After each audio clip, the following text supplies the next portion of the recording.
Welcome to the Giving Room with Dave and David, where we encourage remarkable generosity, from amazing stories to easy to understand discussions about tools for giving that may just be right for you. Hey, I'm Dave. I'm David. And today we have an amazing guest. This is Jenna. Hello, everybody. Jenna, thank you so much for hanging out with us. Welcome to the Giving Room podcast. Thanks for joining us. Yes, thank you for joining me. us. Yeah, so we're so glad you're here. We're going to be talking today, again, stories of inspiration, how a gift makes a huge difference. And we're so excited to hear more of Jenna's story. Yeah, a lot of times unintended, like really good things, right? Yes, exactly. Yeah, so we're just going to let you tell your story. So kind of tell us, before the gift that you'll share about, sort of where were you, what was going on in your life, and then... Yep. So back in 2020, my now ex-husband and I had decided to move back to Ohio so we could be closer with friends and family. And in that transition, decided to homeschool the kids because there was COVID and we didn't want to switch from one virtual school to another. We were moving across the country from Arizona back to Ohio and homeschooling the kids. And I was also contemplating getting divorced. And so it had been like 10 years of a really difficult marriage. And like coming back was kind of a way where I could be with family and friends, like going through this, really challenging season of my life. So moved back in October of 2020 and then, just was kind of planning on what I needed to do to prepare for this next season of my life. And I was actually in my bedroom folding laundry with my daughter at the time, and we were listening to the river. We always did. And donating was something I'd always wanted to do, but never actually took action in doing.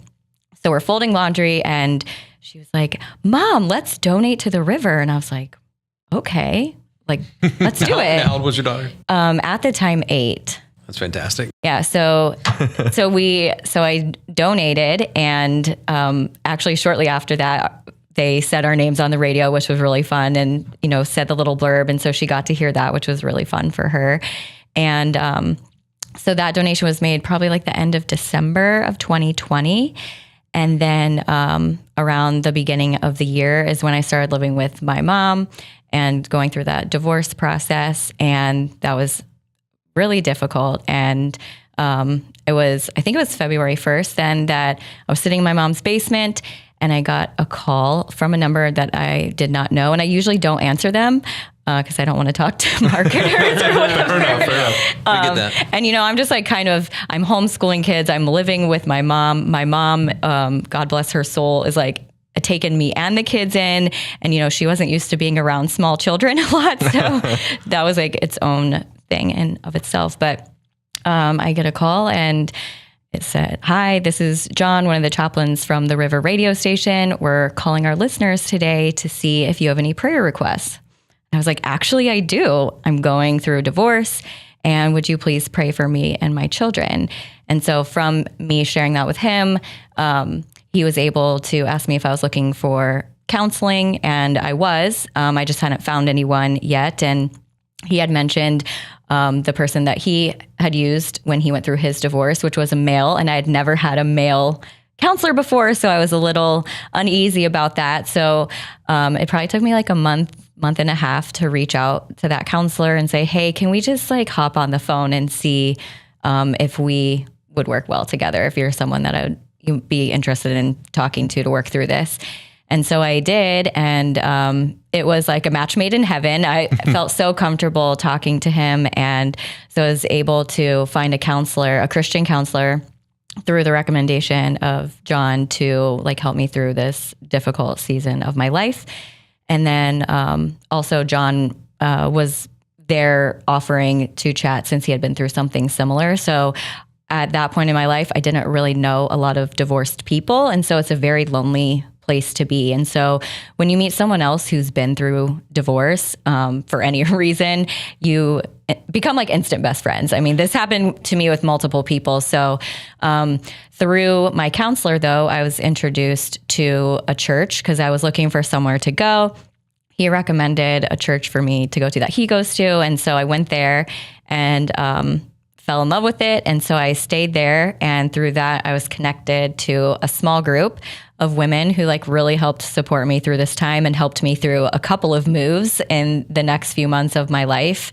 And then also was connected with another woman who was going through divorce. And again, like you just have a special bond with someone because it's not an easy thing to go through and it's not something anyone ever really wants to go through. Yeah.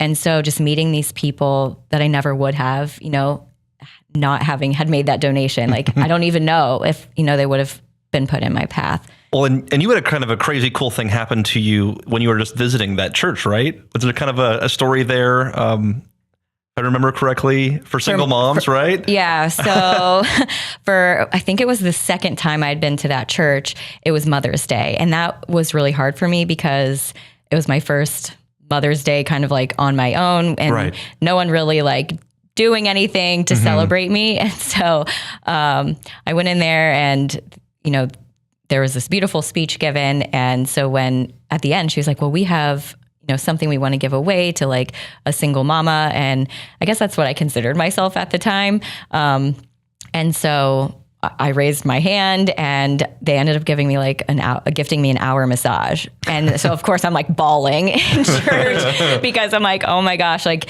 I don't need like another human to take care of me. Like God is putting me in the right place for other people to take care of me. So it was pretty emotional and like snuck out for a little bit and someone at the church like just sat there and held me for a minute while I cried. But it was just such like an amazing thing and a realization for me that I didn't need like a human to do it, but that just to trust God in this process and he would take care of me. That's awesome. That's fantastic. And it started with your daughter, actually. It did. Which is fantastic too. Yeah. So your daughter suggested you give, you made the gift, and then the series of events ends up, would you say it changed your life, right? Like it absolutely. Changed it. Yeah. Yeah. I have grown like deeper in my faith with the Lord and trusting him. I went through some really difficult things that my ex and I did not agree upon. And that was me literally on my knees in my room every night, surrendering like my life and my kids' lives to the Lord because I just knew that he is in control, not me. And so I just had to trust his plan, even if I didn't like it.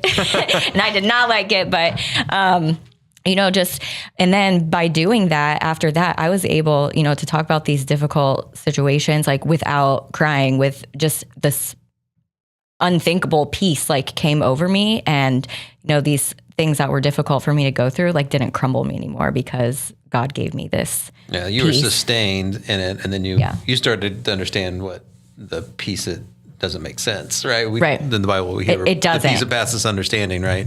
So peace that doesn't make sense. And you got to live it. I did. And I still do sometimes. I mean, every day I do because that peace is still there. And, I pray because I believe there's so much power in prayer. And ultimately, like God is my children's father and he's going to use their lives for his purpose. And so just like trusting him to do that, even when I don't like some of the steps that are going with it. So just like, releasing that control over my life and my kids and surrendering it to God is I think the ultimate moment where he brought me that peace.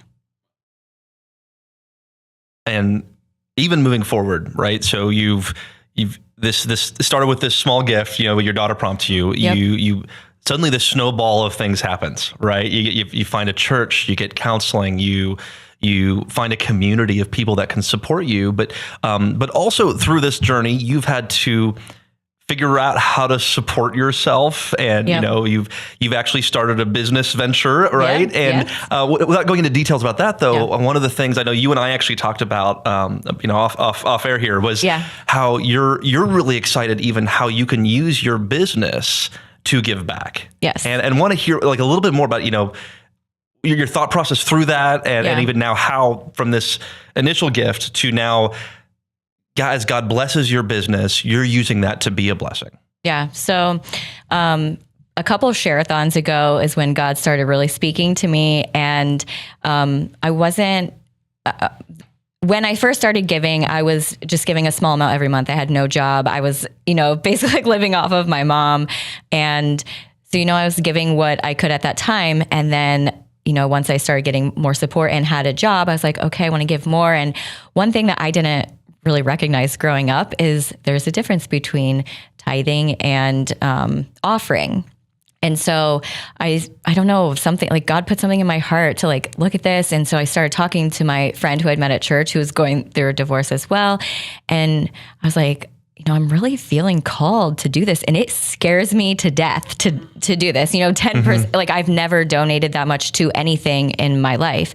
And she's like, girl, you just need to do it. Like, you won't even know it's gone. And she's like, it will be so good for you to do it. And, I had that conversation with you, Dave, and it was scary to do that. But I think by overcoming that fear and putting all my trust in God that he's going to provide, that I was able to do it. And so I started donating then, 10% of off the top of what I was, getting. And so that felt really, really good to be able to do that, because I wanted to give back to help other people in situations like myself, or any situation where someone is going through like a difficult or dark time in their life, because I know how much I was helped by this radio station. So I wanted that to be other people's experiences and to be a part of that. That's fantastic. And that, when you got to the point, and you use 10% as a number, which is, definitely what's in the Old Testament as a tithe perspective. You probably found out, and you can tell me if I'm right, it wasn't as much as the amount as just getting yourself to do it, right? It's like, that was the scarier part. Like committing to that amount. And then it's like, but then you've experienced some of the promises that are in the Bible. Like, you haven't actually gone without, right? Like, No. What your friend told you is like, you won't even miss it. Is that true? Yeah. So true. And I guess kind of another thing to go off of your point is, when I was a stay-at-home mom for almost 6 years before my ex-husband and I parted ways. And so I didn't have like money really to my name. So that's difficult when you're trying to make a change like this. So God bless my mom for helping me there. But also, I was able to get some money, but I just never feared not having enough, ever. Like I was like, okay, God, you're going to get me through this. And I've just never doubted that he wouldn't provide for me, and he has. And so I continue to believe that, because it's a constant thing in my life, even now. Yeah. Well, and he promises that, right? Like, yeah. This is like one of the things, like the only thing in the Bible where God actually challenges us to test him. You're like, like, do this and see if I'll come through for you.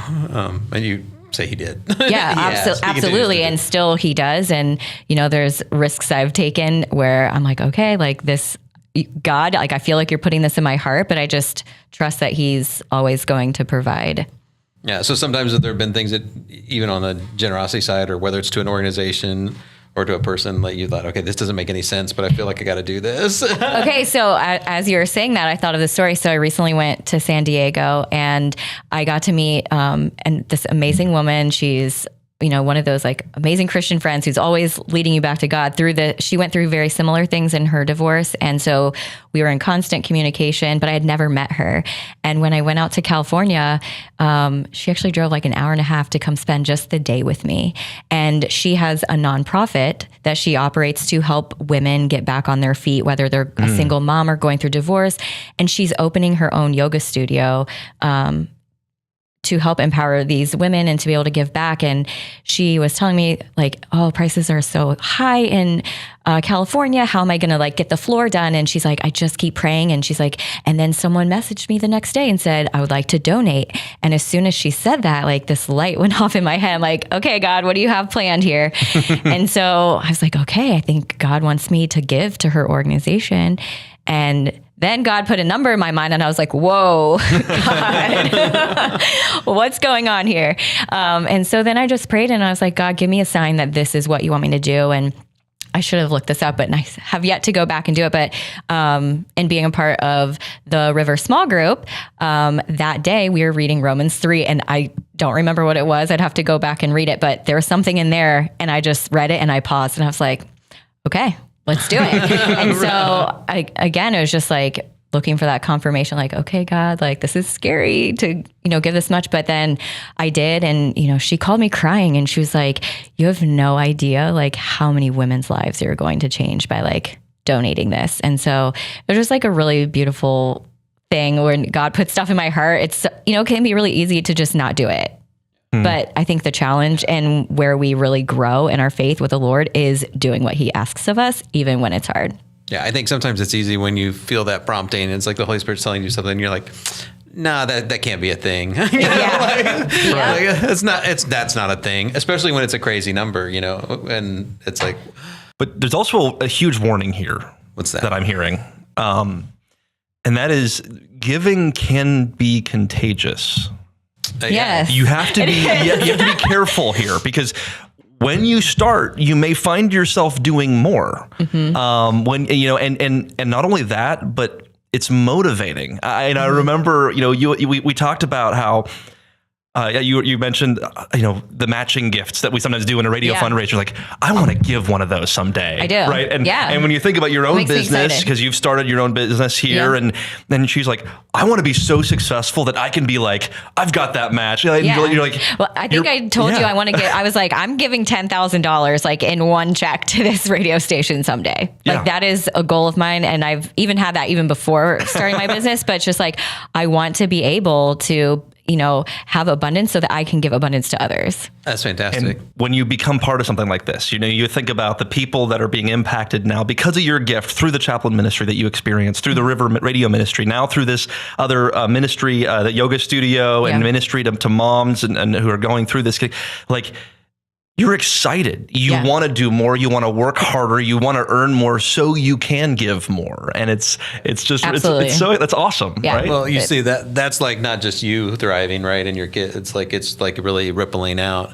What's great, and you didn't even know this, but we talk all the time in the context of the Giving Room podcast about cheerful, spiritual, intentional giving. Right. And she's all of that, right? So she's enjoyed it. That is the contagious part, right? Yeah. And spiritual, you went back and prayed about it. And I get, sometimes you're like, God, really? I'm going to pray about this. Yeah. But sometimes you're like, I just need to make sure that this is a spiritual decision, not a you decision. Yep.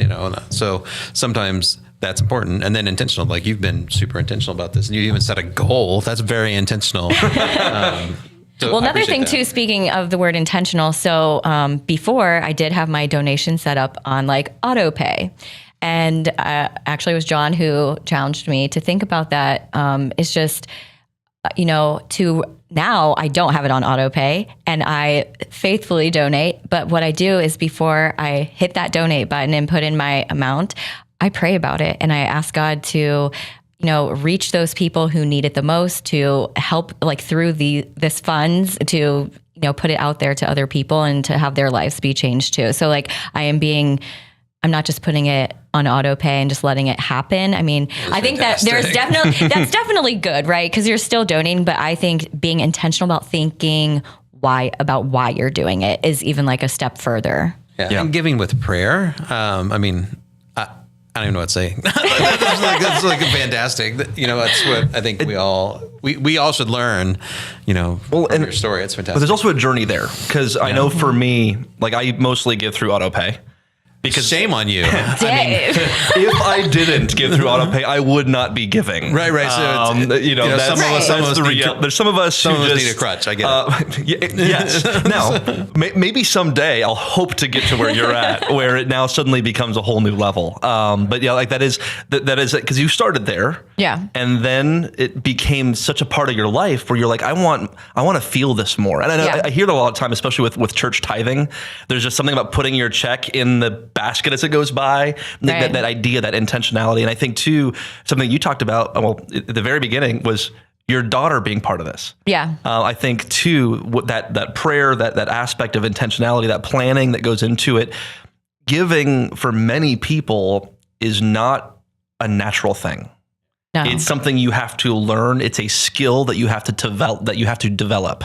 But also one that you should teach your children as well. And I'm sure we'll get more into that in the future. But I love how much of all that is going on in this story. Well, and just giving as a response, because you've seen actually, God provide for you from in the worst of situations till now. Yep. And some of the giving, it sounds like it's spiritual for you, but it's like worship for you is what I'm hearing. Like this is actually you responding to what God's done for you. Exactly. Just a way that I can give back to help others. and just even like I said before, if I can just help one person with my story, then it's worth it to me to share it. Well, now we may say this in like nearly every episode, but I'm going to say it because it's like super important. So this is Paul again, right? So the giving is joining. So what the gal in, it was in San Diego? San Diego. What she said, you're going to touch so many lives, and that's true. And then Paul actually said this in Philippians. He actually told the Philippian church when he was asking them to support his ministry, he told them it wasn't that I actually need the gift, but you need to make the gift, right? It's not that I seek the gift, but I seek the profit, which is to your account. And he actually was saying, theologically, when you give to me, you are participating in all the lives that are changed through this work, which means all the churches that were planted and all the people that came from those churches. Like, it wasn't actually just what Paul was doing. It was like the whole thing. And it's the same thing. And I would actually say that that's going to pass to your daughter too, because like that's where this actually started, you know. So that first gift that all of this emanated from was probably in her heart first, which is pretty sweet. Yeah. So it's just, and that's what I try to instill in my kids too. Is like, we want to give back and help others less fortunate. I can't think of one right off the top of my head, but I even remember back in Arizona, I always had like just such a soft spot for homeless people because there's a lot. And so how Arizona is set up, like when you get off a highway, there's like 4 corners. And a lot of times like every corner would have someone there. And so with the kids, you know, we'd go to Costco and we'd get bottled water and snacks. And when we'd go to the dentist, we'd take the toothpaste and toothbrushes and not use them for ourselves, but put them in these like care packs and we'd hand them out to the homeless people. Or, you know, I just always made sure I had something to eat and water in my car to give to them. Because it gets pretty hot in Arizona in the summer. So you see these people standing out in the blistering sun and it's so sad. And so just, you know, I'm trying to instill giving back and helping others. And I know there's several Bible verses that I would be reading my Bible in Arizona and I read this and it's about giving back to those who are less fortunate. And that's like what God wants us to do. And so I want to be able to like instill that in my children and then like lead by example. Yeah, we are his plan for reaching them. Right. Yeah. So I think sometimes we forget that. You know, we get really comfortable and you know, don't acknowledge that we're the solution. You know, through the Christ is working through us. Well, yeah, this has been awesome. I am so thankful that you had the time to come in and join us to share a bit of your story, how God's provided, how God's used you, how you are now part of all of this stuff going on. That's so cool. And so we're thrilled. And also, well, I was going to say, you know, we say inspiring stories are part of what we do, you know, right? Yeah. We do all these things. Sometimes we're talking about theology and sometimes we're talking about legal things. And then a lot of times it's inspiration. And you're actually going to be tough to beat, I think. Like this is, I don't know, it's a pretty high bar. But I appreciate you sharing. I think people are going to hear your story and it's going to be encouraging to them, both when they're in a place where they don't think there's hope and realizing that there is. And then just what that encourages would be fantastic. So thank you for joining us as well to be part of this. Again, I'm Dave. And David. And that's Jenna. We're so glad that you're part of this. Again, thank you for hanging out with us. For more information, again, about the podcast, for more details, you can go to givingroompodcast.com. And again, don't forget to subscribe wherever you're listening today. So appreciate you. And thanks. We'll look forward to seeing you next time. The Giving Room podcast is brought to you by Giving Design LLC, where we help ministries and their donors utilize planned giving to change the world. Go to givingdesign.com to learn more. As always, a huge thank you to River Radio Ministries for sponsoring and producing this podcast. Go to riverradio.com to listen or learn more.